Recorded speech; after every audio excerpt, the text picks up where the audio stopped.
नमस्कार, कहानी कुर्सी की देख रहे हैं आप। आपके साथ मैं हूं मीनाक्षी जोशी। 2025 का यानी कि इस साल का यह आखिरी दिन है। आज ये साल खत्म हो रहा है। किसके लिए ये साल कैसा रहा, आज अगले 1 घंटे तक हम इसी पर चर्चा करेंगे। प्रधानमंत्री नरेंद्र मोदी के लिए, राहुल गांधी के लिए, ममता बनर्जी के लिए, तेजस्वी यादव से लेकर नीतीश कुमार, अखिलेश यादव से लेकर मुख्यमंत्री योगी आदित्यनाथ का साल 2025 कैसा गया। याद कीजिए 2024 जब अपने अंत पर था तब ये चर्चा हो रही थी कि बीजेपी के लिए ये साल किसी झटके के से कम नहीं था। पार्टी कम हो गई थी, बड़े मैंडेट पे थी, थोड़ी सिकुड़ गई थी, सरकार में जरूर थी, लेकिन 2025 का पूरा साल बीजेपी के लिए रिकवरी में गया और रिकवरी भी ऐसी कि वो भी ताबड़तोड़ रही। तो अब 2026 परीक्षा की तरह होगा। एक एक करके देश के सभी बड़े पॉलिटिकल लीडर्स पर हम बात करेंगे, देश की बड़ी खबरें आपके सामने रखेंगे और शुरुआत सबसे पहले उत्तर प्रदेश से करेंगे, सबसे बड़े सूबे से करेंगे। योगी आदित्यनाथ का राज्य। योगी ने दावा किया था कि एफआईआर में मेहनत कर ली तो 2/3 काम पूरा हो जाएगा। तो क्या काम पूरा हो गया या काम कुछ रह गया है? सबसे पहले बात ही योगी आदित्यनाथ की। योगी ने जिस एफआईआर को लेकर कार्यकर्ताओं से मेहनत करने की अपील की थी, अच्छे से काम हो जाने पर 27 का रास्ता साफ हो जाने का भरोसा दिया था, उस एफआईआर को लेकर अपडेट यह है कि उत्तर प्रदेश में एफआईआर की तारीखों में फिर बदलाव किया जाएगा। अब ये जो ड्राफ्ट वोटर लिस्ट आज जारी होनी थी, अब वो 6 जनवरी को जारी होगी। पहले आपत्ति दर्ज करने की तारीख 16 दिसंबर से 15 जनवरी तक की थी, जो अब 5 जनवरी से 6 फरवरी तक की हो गई है। उत्तर प्रदेश की फाइनल वोटर लिस्ट 6 मार्च को जारी की जाएगी। अब आप समझिए कितना लंबा ये टाइम स्पैन है, कोई छोटा मोटा भी नहीं है। 27 अक्टूबर को एफआईआर कराने की घोषणा की गई थी और इसके बाद 30 नवंबर और 11 दिसंबर को संशोधित कार्यक्रम जारी किया गया था। चुनाव आयोग ने अब तीसरी बार एफआईआर का समय बढ़ाया है। ऐसे में क्या, जब आज 2025 का आखिरी दिन है और इस वक्त हमारे सभी मेहमान स्टूडियो में मौजूद हैं। हर्षवर्धन त्रिपाठी जी, विजय त्रिवेदी जी, संगीत रागी जी और साथ ही समीर चौगांवकर जी। बहुत स्वागत फिर आप सभी लोगों का और बड़ा अच्छा लग रहा है मुझे। आज साल का अंतिम दिन है, आप सभी लोगों से चर्चा करने का अवसर मिला है मुझे कहानी कुर्सी की में। तो 2026 की तरफ हम जब देख रहे हैं विजय जी, योगी आदित्यनाथ की वो तैयारी जो एफआईआर के बाद पूरी हो पाई है, जो चर्चा चल रही है, कितना रास्ता साफ हो पाया है, असल सवाल तो यहीं पर टिका हुआ है। मुख्यमंत्री जी जो हैं लगातार इस पर जोर दे रहे थे और उन्होंने अपनी पार्टी के लोगों को, जो भी साथ के लोग हैं कार्यकर्ता, उनको जोर दिया कि भाई इस पर काम करना चाहिए। अब वो कितना काम हुआ है, कितना नहीं हुआ है, ये उनकी चिंता वहाँ पर बनी हुई थी एसआईआर को लेकर। लेकिन मुझे लगता है कि काफ़ी हद तक भारतीय जनता पार्टी ने भी, और न केवल भारतीय जनता पार्टी, मुझे लगता है अखिलेश जी की पार्टी ने भी बहुत ज़्यादा काम एसआईआर को लेकर किया है। और ज़्यादा से अखिलेश जी ने तो खुद ने अपना जब फोटो भी डाल दिया तो इससे लोगों को और उत्साह मिला होगा। अच्छा तो कि भाई किया होगा। अब कितना हो रहा है, इसके बाद कुछ समय भी बढ़ गया, जिसकी बात अखिलेश जी बार बार कर रहे थे। हालांकि उतना नहीं बढ़ा होगा जितना वो चाहते होंगे, लेकिन बढ़ गया। अब जब ड्राफ्ट लिस्ट से फाइनल लिस्ट तक आएंगे और अब फाइनल वोटर लिस्ट तक तो मतलब जो फाइनल ड्राफ्ट लिस्ट है वो तो 6 मार्च को आएगी। हाँ, मतलब इसमें अभी आपत्ति वाला और ये सारा समय भी जुड़ गया। अभी आएगा ना 6 जनवरी को वो आएगा। उसके बाद फिर जो जब सारी ऑब्जेक्शंस का निस्तारण हो जाता है तब फिर जाके मार्च में हो जाएगा। तो मेरे ख्याल से ठीक है। और अब सब लोगों को लगना चाहिए कि बेहतर तरीके से, अब भी यदि कुछ ऑब्जेक्शंस रह गए हैं, कुछ और काम करना, तो उस पर काम करना चाहिए। और बजाय इसके कि एसआईआर वोट चोरी है कि नहीं है, इसकी बजाय उसको कैसे बेहतर किया जा सके, कैसे शुद्धिकरण किया जा सके। और इलेक्शन कमीशन को भी अपना विश्वास और बढ़ाना चाहिए, जो मुझे लगता है 2025 के साल में उनका विश्वास जो है ज़्यादातर राजनीतिक दलों में कम हुआ था जी। तो उस विश्वास को रीगेन करने का टाइम भी चुनाव आयोग के पास है, क्योंकि ये 12 राज्यों में जब एसआईआर हो रही है और वो ठीक ठाक से हो जाएगी, तो मुझे लगता है जिन लोगों ने जो इस पूरे एजेंडा को या प्रोपेगेंडा को चला रहे थे, उससे शायद उनको निजात मिल पाए। हर्षवर्धन जी, मैं आपसे ये पूछ लेती हूँ बल्कि कि कैसा रहा योगी आदित्यनाथ जी का पूरा साल? ये देखिए, योगी आदित्यनाथ का 2025 तो बहुत शानदार रहा है।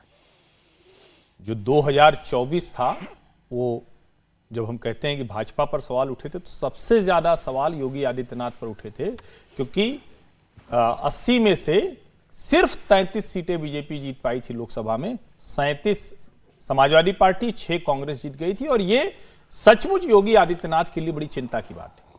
लेकिन उसके बाद जब उपचुनाव आए, तो उपचुनाव में योगी जी धाए धाए छक्के चौके मारते चले गए। तो 2025 उनके लिए बड़ा शानदार रहा। 2025 में ही राम मंदिर का निर्माण पूर्ण हो गया। 2025 अगर उत्तर प्रदेश के लिहाज से देखें तो जितने बड़े बड़े काम हुए, और आपको ध्यान ही में होगा कि 2025 वो वर्ष भी था जब प्रयागराज में महाकुंभ था। बिल्कुल। वो ऐसा आयोजन, इस लार्ज स्केल का आयोजन दुनिया में कोई सरकार जो करती होगी उसके हाथ पांव फूल जाते हैं, पसीने आ जाते हैं। उसको योगी आदित्यनाथ की सरकार ने करके दिखाया। तो एक तरह से कहें माइलस्टोन का ईयर था ये 2025 योगी आदित्यनाथ के लिए। जो कानून व्यवस्था के मामले में कहें, बड़े संगठित अपराधियों के मामले में कहें, उसमें योगी आदित्यनाथ के लिए यह साल बड़ा कमाल का रहा है। अब 2026 में जब हम प्रवेश कर रहे हैं तो योगी जी को नया अध्यक्ष भी मिल गया है, पंकज चौधरी। 2026 में जब हम प्रवेश कर रहे हैं तो जाहिर है कि अब उनका ये साल तैयारी वाला है। अभी तक तो ठीक है, अब ये तैयारी वाला साल आ गया। भले 27 में चुनाव होना है, लेकिन योगी जी के लिए तैयारी वाला साल यही है।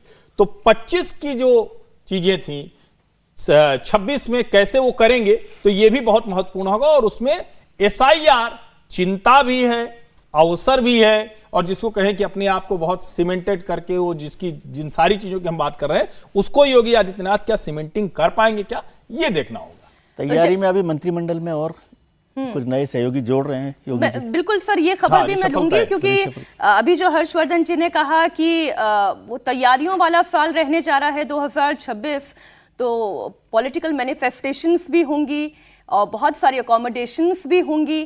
फिर किस तरीके से योगी आदित्यनाथ आगे बढ़ेंगे, इस पर कल बात करेंगे। अभी बात करेंगे अखिलेश यादव की, उनके लिए साल 2025 कैसा गया। अखिलेश यादव जिनकी परीक्षा 2027 में होनी है, लेकिन उस परीक्षा का नतीजा क्या होगा ये उनके 26 की पॉलिटिक्स से तय होगा। इस बीच FIR को लेकर अखिलेश यादव ने सवाल उठाए हैं। अखिलेश यादव ने सोशल मीडिया एक्स पर पोस्ट करके लिखा, जैसे चुनाव में मतदान का प्रतिशत और परिणाम घोषित करने में देर होने से जनता को आशंका होती है, ठीक वैसे ही आशंका मतदाता सूची के प्रकाशन की तिथि टाले जाने से हो रही है। कहीं मानवीय भूल के बहाने मतदाताओं का आंकड़ा बढ़ ना जाए। ध्यान रहे, इस बार PDA प्रहरी और चौकन्ने कर रहे हैं ये अखिलेश यादव अपनी पूरी पार्टी को। लिफ्ट के लिए कम समय मिला, तब भी ये आरोप थे। फिर बीजेपी पर संगीत रागी जी अखिलेश यादव आरोप लगाने लगे कि देखिए अब तो ये बीजेपी ने अपने लिए ही गड्ढा खोद दिया। अब जब समय सीमा और बढ़ा दी गई है तब समस्या और ज्यादा बड़ी हो गई है। अखिलेश यादव जी कंफ्यूज्ड हैं, और कंफ्यूज्ड इसलिए हैं क्योंकि उनको समझ में नहीं आ रहा है कि हम SIR का विरोध करें या SIR का समर्थन करें। कभी वो विरोध करते हुए दिखते हैं और कभी परोक्ष तौर पर उसका समर्थन में भी दिखते हैं। जो काम कर रहे हैं वो परोक्ष तौर पर समर्थन करते हुए दिखते हैं, लेकिन जब जनता के बीच में बोलने की बात आती है तो उसका विरोध करते हैं, वो तंज कसते हुए हैं। या तो वो वोट चोरी के साथ खड़े हों या कहें कि नहीं वो गलत है, जो अभियान चलाया जा रहा है बिल्कुल ही गलत है, और कायदे से इस पर काम करना चाहिए कि जो भी जेन्युइन मतदाता है, वो कोई भी हो, धर्म किसी उसका कोई भी कुछ भी हो, सिर्फ विदेशी नागरिक इसमें नहीं होने चाहिए। जो मृत्यु को प्राप्त कर गए हैं उनका नहीं होना चाहिए, डुप्लीकेशन ऑफ वोट्स नहीं होने चाहिए, जो जहां पर है वहां से यदि माइग्रेट कर गया है तो नहीं होने चाहिए। और इसके लिए जितने जिम्मेदारी इलेक्शन कमीशन की है उतनी ही जिम्मेदारी पॉलिटिकल पार्टियों की भी है। आखिर उनके BLA हैं तो BLA यही तो देख रहे होंगे, उनका दायित्व भी तो यही है ना। पॉलिटिकल पार्टियों का काम क्या है? पॉलिटिकल पार्टियों का एक कहा जाता है, जब हम लोग पढ़ाते भी हैं तो कहा जाता है कि जनता को और इलेक्टोरेट को एजुकेट करना, ये भी पॉलिटिकल पार्टियों का एक बहुत बड़ा काम है। जब हम भाषण देते हैं तो हम क्या कर रहे होते हैं? उनको मुद्दों से एजुकेट कर रहे होते हैं। तो यदि SIR का मामला है तो SIR का मामला तो बस इतना ही है ना कि जो जेन्युइन वोटर है वो इलेक्टोरल रोल में उसकी जगह बन जाए। अब उसमें समय लग रहा है, बिल्कुल समय लग रहा है। हम तो चाहते हैं कि और भी गंभीरता से हो, इसलिए क्योंकि यदि आधार कार्ड फेक बनाया गया है, यदि वोटर आई कार्ड गलत बनाया गया है, उनकी जांच पड़ताल करने के लिए यदि समय लगता है इलेक्शन कमीशन को तो बिल्कुल लगाना चाहिए। ये कोई ऐसा है तो नहीं, एक जिसे हम कहते हैं रिटन ऑन स्टोन तो नहीं है ना, पत्थर की लकीर तो नहीं है। यदि मान लेते हैं कि हमको 6 के बजाय यदि 10 फरवरी या 10 मार्च हमको जाना है, मुझे कोई आपत्ति नहीं है, इससे समय के बदलाव में कोई आपत्ति नहीं है। काम यदि प्रक्रिया गलत हो रही है उसकी तरफ आप इशारा कीजिए। कोई काम यदि 10 दिन के बाद यदि 15 दिन हो रहा है, हमको दिखाई दे रहा है, क्योंकि बीएलए जो काम टारगेट पर करना चाहिए था वो बेचारे नहीं कर पाए हैं। आप ही तो कह रहे थे कि बहुत ज्यादा उन पर प्रेशर है, तो यदि बहुत ज्यादा प्रेशर है तो समय तो लगेगा, हो सकता है उसको एक्सटेंड कर दिया हो। वैसी स्थिति में यदि लास्ट ड्राफ्ट में यदि देर होती है या उसका समय बढ़ाया जाता है तो उसको प्रश्न के घेरे में ला करके तंज कसना, जो एक्स पर जो लिखा है उन्होंने, मुझे लगता है वो ठीक यहाँ नहीं से है। शुरू कर दी कि अखिलेश यादव कंफ्यूज है। अब या तो वो कंफ्यूज है और साथ साथ जनता को भी कंफ्यूज करना चाह रहे हैं। लेकिन 24 में अखिलेश यादव का जब हम परफॉर्मेंस देखते हैं तो कितना शानदार उत्तर प्रदेश में पीडीए ने काम कर दिया। 25 में ऐसा लगा था वो ग्राफ और बढ़ेगा, बढ़ा, घटा। कहां है अखिलेश यादव इस वक्त? निश्चित से देखिए, अगर जो 24 में अखिलेश यादव ने उत्तर प्रदेश लोकसभा चुनाव में जो प्रदर्शन किया था, अगर वो अखिलेश यादव के संगठन क्षमता के कारण होता, वो अखिलेश यादव के जनता से जो अपील है उसके कारण होता, और जनता को लगता कि भाई अखिलेश यादव ने जो बात कही है उसको कंटिन्यूटी अगर रहती तो उपचुनाव में भी वैसा अखिलेश यादव प्रदर्शन करते हैं। तो वो तक तात्कालिक था जो 2024 में उन्होंने जो प्रदर्शन किया था कि जो कहते हैं ना तुक्का लग गया, कि एक बार लग गया। अगर लगातार होता तो समझ में आता कि अखिलेश यादव का जनता के बीच में एक आकर्षण बना हुआ है, संगठन स्तर पर काम कर रहा है। और अभी चल रहा था कि भाई सबका नया साल कैसे गया, पिछला साल अभी तक कैसे गया है। तो देखिए, जो पराक्रमी व्यक्ति होता है, जो पराक्रम करते हैं, उनका हर समय अच्छा जाता है। ठीक है, थोड़ा अप्स एंड डाउन आता है, लेकिन उनके लिए हमेशा समय अच्छा रहता है। प्रधानमंत्री मोदी ने अपने जीवन में हमेशा पराक्रम किया है, हर दिन उन्होंने मेहनत की है, उन्होंने कभी फल की चिंता नहीं की। और यही कारण रहा कि प्रधानमंत्री मोदी को हर साल एक बेहतर बनता चला गया। तो मुझे लग रहा है कि प्रधानमंत्री मोदी हो, अमित शाह नया साल और बंगाल के अंदर संगठन की बैठक ले रहे हैं। अमित शाह भी चाहते तो वो भी रणथंभौर चले जाते शेर चीते देखने के लिए, सब परिवार वो भी बना सकते थे। लेकिन उन्हें पता है कि चुनाव है 5 राज्यों में, मुझे संगठन देखना है, ममता बनर्जी को हराना है, सरकार लेके आना है, देश के लिए बंगाल को सत्ता लेकर आना है। तो वो संगठन का काम कर रहे हैं। संगठन, पार्टी, देश उनके लिए पहले है, परिवार उनके लिए बाद में है। और जिनके लिए परिवार पहले है, पार्टी बाद में है, देश का कोई पता ही नहीं, वो लोग आराम से छुट्टियां सपरिवार मनाने जाते हैं। फिर वो नया साल हो, फिर होली हो, दशहरा, दिवाली हो, या बिना किसी काम के भी विदेश दौरे करते हैं। तो जो पराक्रमी लोग होते हैं उनके लिए हर दिन बेहतर होता है। कुछ समय जरूर उनको सेटबैक लगता है। 2040 में प्रधानमंत्री, 2024 में 240 सीटों पर आके प्रधानमंत्री मोदी और बीजेपी को लगा था, लेकिन उसके बाद उन्होंने हरियाणा जीता, मुंबई जीता, उसके बाद उन्होंने दिल्ली जीता, उसके बाद उन्होंने बिहार जीता। 4 विधानसभा चुनाव पार्टी ने अपने दम पर जीते। बीजेपी के लिए 2025 भी बहुत अच्छा जाने वाला रहा, इसमें कोई दो राय नहीं है, क्योंकि जैसी भी परिस्थिति हो वो जंग लड़ना नहीं छोड़ते। अभी उत्तर प्रदेश की ही एक और खबर है। 27 के चुनाव से पहले 26 में योगी कैबिनेट का एक नया स्वरूप भी देखने को मिल सकता है। जो अभी बात थोड़ी देर पहले विजय जी कह रहे थे, यूपी बीजेपी के नए अध्यक्ष पंकज चौधरी और सीएम योगी के बीच करीब 1 घंटे तक मीटिंग हुई और इसमें संगठन महामंत्री धर्मपाल सिंह और संघ से जुड़े हुए पदाधिकारी भी शामिल हुए। बताया जा रहा है कि मीटिंग में योगी मंत्रिमंडल विस्तार को लेकर चर्चा हुई और जो नए साल में मकर संक्रांति के ठीक बाद हो सकता है। योगी मंत्रिमंडल में फिलहाल 54 मंत्री हैं। नए साल में इनकी संख्या बढ़कर 60 हो सकती है, जिसके चलते टीम योगी में 6 नए मंत्रियों की एंट्री की अटकलें चल रही हैं।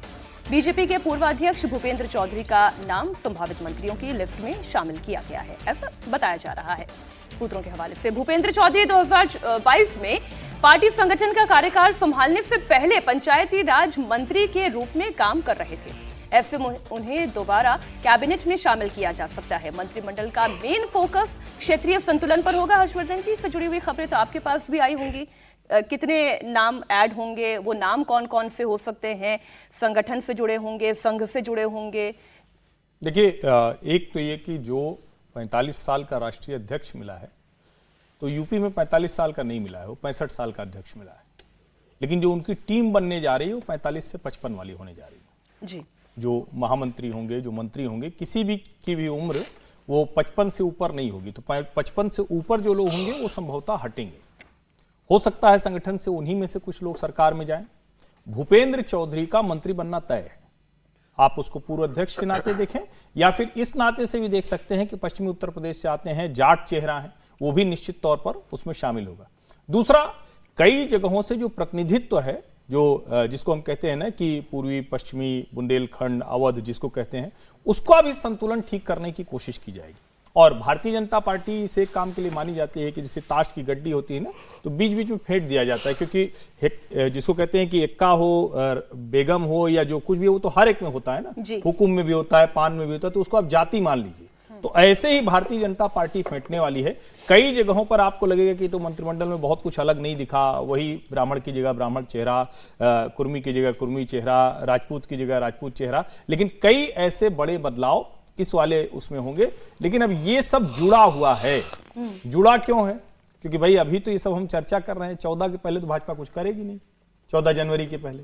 और 20 तारीख को भारतीय जनता पार्टी का नया राष्ट्रीय अध्यक्ष बनना है, क्योंकि नितिन नवीन अभी कार्यकारी हैं। 17 पहले तारीख आई थी, अब 20 तारीख है कि 20 तारीख को वो अध्यक्ष बन जाएंगे। मुझे लगता है उसके इर्द गिर्द ही सारी प्रक्रिया चलने वाली। अच्छा, पत्ते फेंटने की आपने बात कही, सबसे ज्यादा पत्ते फेंटने का काम तो इस वक्त और मंथन का काम इस वक्त पश्चिम बंगाल में चल रहा है। इस वक्त जो सबसे बड़ा बैटल ग्राउंड है वो पश्चिम बंगाल ही दिखाई दे रहा है, और ये सबसे बड़ा 2026 का टेस्टिंग ग्राउंड भी है बीजेपी के लिए। देश में अगर किसी चुनाव पर सबसे ज्यादा लोगों की नजरें टिकी हुई हैं तो वो पश्चिम बंगाल ही है। बीजेपी को 2024 लोकसभा चुनाव में बंगाल में बड़ी चोट मिली थी। 2019 में मिली 18 लोकसभा सीटों को डिफेंड करने में बीजेपी नाकामयाब रही थी, ये गिरकर 12 सीटों पर आई थी। साल 2024 जब खत्म हो रहा था तो याद करिए 25 की शुरुआत हो रही थी, तब बंगाल में ममता बनर्जी हावी थी, बीजेपी कमजोर मानी जा रही थी, लेकिन बीजेपी ने बंगाल में जबरदस्त रिकवर किया। चुनाव में 100 दिनों से भी कम वक्त बाकी है। अमित शाह बंगाल में डेरा डाले हुए हैं, 2/3 सीट पर जीत का दावा कर रहे हैं। 2014 से अब तक बंगाल में बीजेपी के प्रोग्रेस ग्राफ को उन्होंने बताया। कल ही उन्होंने पूरी प्रेस कॉन्फ्रेंस की थी और पूरा समय लेकर आए थे, पत्रकारों को बता रहे थे पूरा समय लेकर आया हूं। ममता बनर्जी की विदाई तय है कह रहे थे, और आंकड़ों के दम पर होगा ये समझा रहे थे। बंगाल की जनता ममता बनर्जी की तुष्टीकरण की राजनीति से तंग आ चुकी है, ये कहना था अमित शाह का। उनका पहले बयान सुने, फिर करेंगे चर्चा। 2014 के चुनाव में हमें 17% वोट और 2 सीट मिले थे। 2016 के विधानसभा चुनाव में हमें 10% वोट मिले और विधानसभा की केवल 3 सीटें मिली थी। फिर 14 से 19 के बाद 19 के लोकसभा चुनाव में हमें 41%, 41% वोट मिले और 18 सीटें मिली। और 21 के विधानसभा चुनाव में हमें 38 वोट मिले और 77 सीटें मिली। ये बहुत बड़ा अंतर है। जिस पार्टी को केवल 3 सीट मिले थे, वो पार्टी 5 साल के ही अंतराल में 77 सीट प्राप्त करी। और इसका नतीजा देखिए, कांग्रेस जिसकी एक प्रकार से स्थापना ही बंगाल से शुरू हुई, वो कांग्रेस पार्टी बिग जीरो पर पहुंच गई। और 34 साल तक शासन करने वाला कम्युनिस्ट गठबंधन भी एक भी सीट प्राप्त नहीं कर पाया, और हमने मुख्य विपक्ष का स्थान प्राप्त किया। पूरा भरोसा है कि 2026 में बंगाल में 2/3 बहुमत के साथ भारतीय जनता पार्टी की सरकार बनेगी। ये जो बीजेपी 2/3 बहुमत मिलने की बात कह रही है, जो अमित शाह कह रहे थे, कुछ खबरें मैं आपके सामने रख देती हूं, और ये किस दम पर अमित शाह ये बातें कहते हैं, उसके पीछे उनके अपने तर्क क्या हैं, उससे जुड़ती हुई ये खबरें हैं। फिर संगीत रागी जी मैं आपके पास आऊंगी। अमित मालवीय ने अभी थोड़ी देर पहले एक पोस्ट किया, उन्होंने कहा कि no women is safe in Mamata Banerjee's West Bengal, disturbing visuals are emerging for Basanti block. ये उत्तर भंगनमारी विलेज की बात कर रहे हैं, साउथ 24 परगना डिस्ट्रिक्ट के अंतर्गत ये आती है। फिर एक और खबर की वो बात कर रहे हैं, SIR camp was burned down. BJP का एसआईआर कैंप जो है वो जला दिया गया, और पुलिस को जब ये इंफॉर्मेशन दी गई कि स्थिति ठीक नहीं चल रही है, जरा सुरक्षा दें, उसके बावजूद ये घटना घट गई। What is Mamata Banerjee and the TMC, why Mamata Banerjee so scared? Mamata Banerjee को डरने की जरूरत है? देखिए, ममता बनर्जी अभी तो डरा रही हैं। अभी तो वो ऐसा कहीं से नहीं दिख रहा है कि वो डर रही हैं। वो डर रही हैं इसलिए डरा रही हैं। वो डर रही हैं इसलिए भी डरा रही हैं। एक और भी बड़ा डेवलपमेंट घटित हुआ है। केरला के अंदर जो है वो एक मुस्लिम विधायक जो है वो तृणमूल कांग्रेस ज्वाइन कर लिया है, और ऐसा जानकारी आ रही है कि वो यूडीएफ के साथ मिलकर के चुनाव लड़ा है। हो सकता है कि ममता बनर्जी जो है वो बदरुद्दीन अजमल के साथ भी चुनाव में जा सकते हैं, गठबंधन कर सकते हैं कि वो केरला में आसाम के अंदर वो उनको मदद करें और वो यहाँ आकर के उनके लिए कैंपेन करें। तो ये भी एक फैक्टर दिखाई दे रहा है। लेकिन बंगाल की चुनाव बहुत महत्वपूर्ण है और जिस प्रकार से बिहार को प्रतिष्ठा का प्रश्न भारतीय जनता पार्टी ने बना लिया था और अमित शाह जी के वहाँ रहने से पूरा का पूरा बिहार का चुनावी परिदृश्य बदल गया था।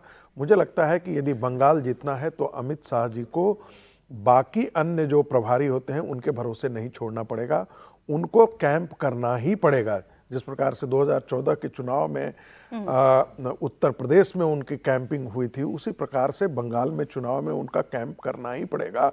उनको पूरी तरीके से निगरानी पर रखना पड़ेगा। उससे दो चीज़ें होंगी, एक तो जो जिनको हम कहते हैं ब्यूरोक्रेसी जो जिस प्रकार से बदतमीजी करता है और ममता बनर्जी के साथ वहाँ का पुलिस और ये बाकी सारी चीज़ें जो है वो एक साथ खड़ा हो जाता है, उनके रहने से कुछ न कुछ इसका असर तो जरूर पड़ेगा डर का, ताकि वो निष्पक्ष रूप से काम कर सके। एक दूसरी बात है, हमें BL संतोष की बात भूलना नहीं चाहिए। BL संतोष जब वो कह रहे हैं और असम के मुख्यमंत्री ने भी, हेमंता बिस्वा शर्मा ने भी उस बात को रहे हैं कि ये चुनाव भारतीय जनता पार्टी के लिए सिर्फ एक बंगाल में चुनाव जीतना भर नहीं है, ये चुनाव भारतीय सभ्यता, सनातन संस्कृति, हिंदू सभ्यता बच पाएगी या नहीं बच पाएगी, ये उसकी लड़ाई है। यदि ममता बनर्जी जीत करके आती हैं तो ये मैं मान करके चलता हूं, या आसाम में उलटफेर होता है तो मैं मानता हूं ये हिंदू सभ्यता और हिंदू संस्कृति के लिए खतरा पैदा होगा। जो बंगाल के अंदर हम देख रहे हैं, बांग्लादेश के अंदर देख रहे हैं, उसकी धमक जो है वो पश्चिम बंगाल पर भी आने वाले दिनों में पड़ेगी, जो अभी से दिखती है लेकिन उसका और एक बड़ा रूप हमको देखने को मिल सकता है। यदि बंगाल का हिंदू वोटर ये नहीं सोचता है कि 37% मुसलमान गोलबंद होकर के ममता बनर्जी के साथ होती हैं, यदि उसी प्रकार से यदि हिंदू गोलबंद होकर के भारतीय जनता पार्टी इसी पॉइंट पर आ रही थी, बस 10 सेकंड, तो वो अपने लिए वही परिणाम आने वाले दिनों में सुनिश्चित करेगी जो कश्मीर के अंदर हिंदुओं का हुआ था, घाटियों से पलायन। नहीं, लेकिन वो आप जिस हिंदू गोलबंदी की बात करें विजय जी, ये हिंदू गोलबंदी वो बीजेपी अगर करने की कोशिश भी करे तो कैसे कर पाएगी? हुमायूं कबीर को जब ममता बनर्जी बाबरी मस्जिद बनाने के नाम पर पार्टी से निकाल कर बाहर कर देती हैं और फिर वो हिंदू वोटों की गोलबंदी के लिए महाकाल मंदिर बनाने के ऐलान की बात कर देती हैं, दुर्गा आंगन वो बना देती हैं, तो कैसे हिंदू गोलबंदी होगी? बीजेपी के लिए कैसे हिंदू खड़ा होगा जब ममता बनर्जी ने उसकी भी काट ढूंढ निकाली है? काउंटर पोलराइजेशन वो होने नहीं देंगे, अभी तक जो तस्वीर दिखाई दे रही, ऐसा मेरा मानना है। बाकी आप बताएं। नहीं तो पिछले चुनाव में क्या हिंदुओं ने वोट नहीं दिया? ममता बनर्जी को दिया ही है ना। मूल प्रश्न क्या है कि हम जिस तरह से पोलराइजेशन कर रहे हैं उसमें मुसलमानों को देश का दुश्मन के तौर पर जाहिर कर रहे हैं कि यदि 37% मुसलमान गोलबंद हो गए तो देश को खतरा हो जाएगा। क्या मुसलमान देश के लिए खतरा है? ऐसा आप समझते हैं? देश का ये मूल सवाल है ना कि क्या आप मुसलमानों को देश, और पिछले 3 साल 2 चुनाव जो ममता बनर्जी ने जीते उसमें सब में मुसलमानों ने वोट दिया। क्या ममता बनर्जी ने कोई ऐसा काम किया एक जो देश के खिलाफ हो? तो ये हिंदुओं की गोलबंदी की चिंता, और हिंदुओं की गोलबंदी दुनिया भर में, मतलब देश भर में कहीं पर नहीं हुई, अयोध्या में नहीं हुई। तो पश्चिम बंगाल बात से लेकिन सहमत नहीं है, वो बराबर वो बोल रहे थे। वो तो ठीक बात है, उसमें कोई असहमति तो होते रहती है, असहमति में कोई ऐसी बात नहीं। मैं अपनी लेकिन मैं हाँ। एक चीज बोल देना चाहता हूँ, ममता बनर्जी यदि घुसपैठियों के साथ खड़ी हो जाती हैं और कहती हैं कि एक भी यहाँ से घुसपैठिया बाहर नहीं जाएगा, बंगाल में कोई घुसपैठिया है ही नहीं, तो ये सोचने वाली बात है। ये हम नहीं कह रहे हैं, बुद्धादेव भट्टाचार्य ने भी एक्सेप्ट किया था, टीवी राजेश्वर की रिपोर्ट आई थी, BSF की वहां पर रिपोर्ट पड़ी हुई है। इसके बावजूद और ये नहीं कहा जा सकता है कि ये 10 साल में आपने क्या किया, ये बहुत बात, ये कैसे नहीं कहा जा सकता? नहीं, इसलिए नहीं कहा जा सकता 12 साल में, इसलिए बस ममता बनर्जी कहती हैं कि बांग्लादेश से जो सटे हुए बॉर्डर हैं यहाँ पर हम आपको बाढ़ नहीं लगाने देंगे। हम राशन कार्ड और वोटर आई कार्ड कौन बना करके दे रहा है उनको? सभी प्रदाय की 24 परगना से मिल रहा है, नादिया से मिल रहा है, जो है वो मालदा से मिल रहा है, मुर्शिदाबाद से मिल रहा है। तो आपने क्या किया है? आज कोई बता रहा था कि पूरा कलकत्ता का कोई 10-10, 12-12 स्ट्रीट जो है वहां पे झुग्गियां बस गई हैं, उनको यहां आने से पहले ही उनको वोटर आई कार्ड बन जाता है, और ये सारे बांग्लादेशी घुसपैठिए हैं। इनको शरण तो ममता, ये देश विरोधी नहीं है तो और क्या है?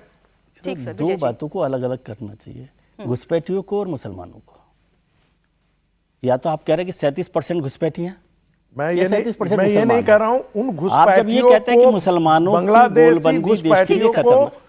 अब सर मुझे भी बोल लेने दीजिए। बिल सर, बिल्कुल बिल्कुल बिल्कुल। तो घुसपैठियों और मुसलमानों में फर्क करेंगे कि नहीं करेंगे, पहली बात। फिर घुसपैठियों में ममता बनर्जी ने जो किया नहीं किया, सपोर्ट कर रही होंगी, इसमें कोई वो नहीं है कि कर रही है कि नहीं कर रही। मोदी सरकार ने क्या किया? पहला काम था जिम्मेदारी कि क्या वो रोक सकती थी घुसपैठियों को आने से? रोका? नहीं रोका। उसमें एक कारण बताया जाता है कि फेंसिंग नहीं हुई, ममता बनर्जी ने ज़मीन नहीं दी। और उन्होंने भी अपने जवाब दिए होंगे, जो अमित शाह जी ने कल कहा भाई मैंने इतनी चिट्ठियाँ लिख दी, उनका जवाब उन्होंने दिया, वो अलग मुद्दा हो सकता है। क्या केवल वही पॉइंट्स हैं फेंसिंग के जहाँ से घुसपैठिए आ रहे हैं? दूसरी बात, घुसपैठियों को रोकना, घुसपैठियों को बाहर करना तो छोड़िए, 11 साल में आपकी सरकार ये नहीं बता पाई कि घुसपैठिए हैं कितने। अभी तो आप उनको पहचान करना, घुसपैठियों की पहचान करना, डिटेक्ट करना का जो कहा गया, डिटेक्ट, डिलीट एंड डिपोर्ट, तो डिपोर्ट तो बहुत दूर है। अभी तो डिटेक्ट आप नहीं कर पाए हैं। जो श्री प्रकाश जायसवाल का जो आंकड़ा है, जो यूपीए सरकार का था, उसको लेकर ये सरकार चल रही है। बिल्कुल बिल्कुल, अभी तो तक आप वही कोर्ट 11 साल में डिटेक्ट नहीं कर पाए हैं तो डिपोर्ट तो कब करेंगे? तो इसको केवल इलेक्टोरल इशू बना के, और आपने देख लिया झारखंड में आपने बनाया, वो दामाद घुसपैठिए बनाया था, क्या हुआ नतीजा? ठीक सर, इस पे समीर जी आपका रिएक्शन, ये खेला होबे कि नहीं होबे? नहीं, मुझे लगता है कि इस बार ममता बनर्जी के लिए सबसे कठिन चुनौती है और इस बार भारतीय जनता पार्टी बहुत अच्छी स्थिति में है। देखिए 2011 का चुनाव देखें, फिर 2016 का चुनाव देखें या 2021 का चुनाव देखें, निश्चित रूप से ममता बनर्जी ने 2011 से लेकर लगातार अपनी स्थिति वहाँ मजबूत की थी। लेकिन अब अगर पिछले 5 साल का ममता बनर्जी का कार्यकाल देखेंगे तो ममता बनर्जी ने बंगाल में कुछ एड ऑन नहीं किया। बंगाल से सब गया ही गया है, लोगों का पलायन हुआ है, लोगों का भरोसा गया है, हिंदुओं में एक डर बैठा है वहाँ पर, कोई बड़े उद्योग नहीं लगे। ममता बनर्जी की पार्टी के अंदर जिस तरीके से विधायकों और सांसदों के अंदर आपस में मतभेद निकल कर आए थे, यहाँ सांसद जिस तरीके से लड़े थे, तो ममता बनर्जी की स्थिति बहुत अच्छी नहीं है। और ममता बनर्जी के जो बयान आ रहे हैं प्रधानमंत्री मोदी को लेकर, अमित शाह जी को लेकर, दुर्योधन दुशासन कहना, शकुनी के लाडले कहना, इस तरह के जो बयान ममता बनर्जी दे रही, ये बता रहा है। और अब जब 25 साल जब पहले 77 से लेकर कांग्रेस की सरकार रही, उसके बाद 34 साल लेफ्ट की सरकार रही, 15 साल से ममता बनर्जी की सरकार है, तो 74 साल के बाद मुझे लग रहा है कि अब भारतीय जनता पार्टी वहां पूर्ण बहुमत की सरकार बनाने की स्थिति में आ गई है। और अब 94,000 वहां पर जो बूथ है, वहां भारतीय जनता पार्टी ने हर बूथ पर अपने एक बूथ इंचार्ज बना दिया है। और जो जमीनी स्तर पर भारतीय जनता पार्टी का संगठन संघ के साथ मिलकर काम कर रहा है, मुझे लग रहा है कि इस बार पश्चिम बंगाल के चुनाव परिणाम ममता जी के लिए बहुत चौंकाने वाले होंगे और भारतीय जनता पार्टी इस बार पूर्ण बहुमत की सरकार बनाएगी। बहुत छोटा सा सर एक क्विक कमेंट हर्षवर्धन जी, मुझे आपसे भी चाहिए। ममता बनर्जी के लिए सबसे मुश्किल लड़ाई इस साल की है? निश्चित तौर पर सबसे मुश्किल लड़ाई है और ये खुद वो मान रही है, वरना इस बात की आवश्यकता क्यों पड़ती कि जगन्नाथपुरी वहां से जगन्नाथ धाम बनाना है बंगाल में, महाकाल उज्जैन से यहां आकर बनाना है। इस तरह की प्रैक्टिस करने का सीधा सा मतलब है कि ममता बनर्जी डर रही, वो डरा रही, वो एक दूसरी बात है, लेकिन मूल रूप से वो डर रही जी। अगर वो डर नहीं रही होती तो उनके जो एक्शंस हैं जरा आप उसको ध्यान से देखिए। और ये जो हुमायूं कबीर वाला मसला है, ये ठीक वैसे ही है कि भाई ठीक है, चलो चलो ठीक है, करते रहो। और जब एकदम सर पे आ गया, उनको लगा कि अब मामला उल्टा हो जाएगा, तो फिर। और एक बात की स्पष्टता होनी चाहिए, जब 37% मुस्लिम जनसंख्या की बात की जाती है तो ये सवाल खड़ा होगा ना भाई, मुसलमान देश का घुसपैठियों के खिलाफ क्यों नहीं खड़ा होता है? कोई नहीं कह रहा है कि इस देश का मुसलमान देशद्रोही है, देश विरोधी है, देश के खिलाफ खड़ा है। मुसलमानों को रोहिंग्या और बांग्लादेशियों के लिए मुर्शिदाबाद, जोधपुर, इलाहाबाद, दिल्ली जगह जगह धरना प्रदर्शन रैली करने का समय मिल जाता है, गाजा के लिए करने का मिल जाता है। लेकिन वो घुसपैठिए आ रहे हैं, देश की आंतरिक सुरक्षा से खतरा है, वो क्यों नहीं उतरते हैं? और वहीं जाकर 37% का वो प्रॉपर वोट बैंक बन जाता है, जो खतरनाक होता है। इसको इस तरह समझना चाहिए।